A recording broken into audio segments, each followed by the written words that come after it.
किसान की समस्या। एक बार एक गांव में एक किसान अपने दुखों से बहुत दुखी था। किसी ने उसको बताया कि तुम अपने दुखों के समाधान के लिए गौतम बुद्ध की शरण में जाओ, वह तुम्हारे सभी दुखों का समाधान कर देंगे। यह सुनकर वह किसान बुद्ध की शरण में चल पड़ा। वह गौतम बुद्ध के पास पहुंचा और कहा, हे महात्मा, मैं एक किसान हूँ और मैं खेती अपनी जीविका चलाने के लिए खेती करता हूँ, लेकिन कई बार वर्षा पर्याप्त नहीं होती और मेरी फसल बर्बाद हो जाती है।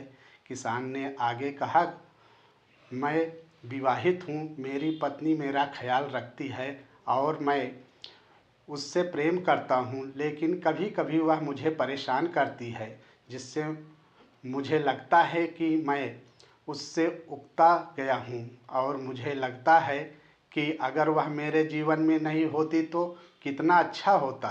गौतम बुद्ध उस किसान की बात शांतिपूर्वक सुनते रहे। किसान ने आगे कहना जारी रखा और बोला, मेरे बच्चे भी हैं, वो अच्छे हैं, लेकिन कभी कभी वो मेरी बात नहीं मानते और उस समय मुझे बहुत क्रोध आता है, लगता है वो मेरे बच्चे हैं ही नहीं। किसान ऐसी ही बातें बुद्ध से करता गया और उसने अपने सारे दुखों को एक एक करके बताया। गौतम बुद्ध ध्यानपूर्वक उस किसान की समस्याओं को सुनते गए। उन्होंने बीच में एक शब्द भी नहीं कहा। किसान अपनी समस्याएं बताता चला गया और आखिर में किसान के पास बताने को कोई भी समस्या नहीं बची। अपना मन हल्का हो जाने के बाद वह चुप हो गया और बुद्ध के जवाब की प्रतीक्षा करने लगा, लेकिन बुद्ध ने कुछ नहीं कहा। किसान अब और सब्र नहीं कर सकता था। वह आवाज़ ऊंची करते हुए बोला, क्या आप मेरी समस्याओं का समाधान नहीं करेंगे? मैं तुम्हारी कोई सहायता नहीं कर सकता, बुद्ध ने उत्तर दिया। किसान को अपने कानों पर यकीन नहीं हुआ। ये आप क्या कह रहे हैं? लोग तो बोलते हैं कि आप सभी के दुखों का निवारण करते हैं, तो क्या आप मेरे दुखों का निवारण नहीं करेंगे? बुद्ध ने कहा, सभी के जीवन में कठिनाइयाँ होती हैं। तुम्हारे जीवन में कोई नई कठिनाइयाँ नहीं हैं। ये कठिनाइयाँ तो सभी के जीवन में आती जाती हैं। कभी मनुष्य सुखी होता है तो कभी दुखी, कभी उसे पराये अपने लगते हैं और कभी उसे अपने लोग पराये लगने लगते हैं। ये जीवन चक्र है, इनसे कोई नहीं निकल सकता। वास्तविकता में हमारा जीवन कठिनाइयों से भरा हुआ है। मेरा, तुम्हारा और सभी लोगों का जीवन समस्याओं से ग्रसित है, इसलिए मैं इन समस्याओं का समाधान नहीं कर सकता हूँ। यदि तुम किसी एक समस्या का उपाय कर भी लो तो उसके स्थान पर एक नई समस्या खड़ी हो जाएगी। यही जीवन का अटल सत्य है। यह सुनकर किसान क्रोधित हो गया।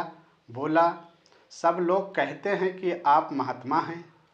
मैं यहाँ एक आस लेकर आया था कि आप मेरी सहायता करेंगे। अगर आप मेरी समस्याओं का समाधान ही नहीं कर सकते तो मेरा यहाँ आना व्यर्थ हुआ। इसका मतलब सभी लोग झूठ बोलते हैं। मैं बेकार ही आपके पास आया। इतना बोलकर किसान उठकर जाने लगा। तभी बुद्ध ने कहा, मैं तुम्हारी इन समस्याओं का समाधान तो नहीं कर सकता हूँ, लेकिन हाँ, मैं तुम्हारी एक दूसरी समस्या का समाधान कर सकता हूँ। किसान ने आश्चर्य से कहा, इन समस्याओं के अलावा दूसरी समस्या? भला वह कौन सी समस्या है? बुद्ध ने कहा, वह यह है कि तुम नहीं चाहते कि तुम्हारे जीवन में कोई समस्या हो। इसी समस्या के कारण ही दूसरी कई समस्याओं का जन्म हुआ है। तुम इस बात को स्वीकार कर लो कि सभी के जीवन में समस्याएं होती हैं, कठिनाइयां होती हैं। तुम सोचते हो कि तुम इस दुनिया के सबसे ज़्यादा दुखी हो और तुम्हारे जितना कोई और दुखी नहीं है। आप आसपास देखो, क्या वे लोग तुमसे कम दुखी हैं? तुम्हें अपना दुख बड़ा लगता है, लेकिन जो लोग तुम्हारे आसपास रहते हैं उनको उनका दुख बड़ा लगता है। इस दुनिया में सभी को अपना दुख बड़ा लगता है, चाहे दुख छोटा हो या फिर बड़ा हो, लेकिन वह जिसके साथ घट रहा है उसके लिए वह दुख बड़ा प्रतीत होता है। अगर तुम ध्यानपूर्वक देखोगे तो समझ जाओगे कि यह जीवन सुख दुख से भरा हुआ है। इसको तुम कभी नहीं बदल सकते हो, लेकिन हाँ, तुम सुख दुख से ऊपर अवश्य उठ सकते हो। यह तुम्हारे लिए संभव है। सुख और दुख को हम आने से रोक नहीं सकते, लेकिन सुख और दुख का हम पर कोई प्रभाव ना पड़े ऐसी व्यवस्था हम कर सकते हैं। और इसकी शुरुआत इस तथ्य को समझने के साथ शुरू होती है। हम कुछ भी कर लें, जीवन में सुख दुख आने ही आने हैं, लेकिन हमें उनसे विचलित नहीं होना चाहिए।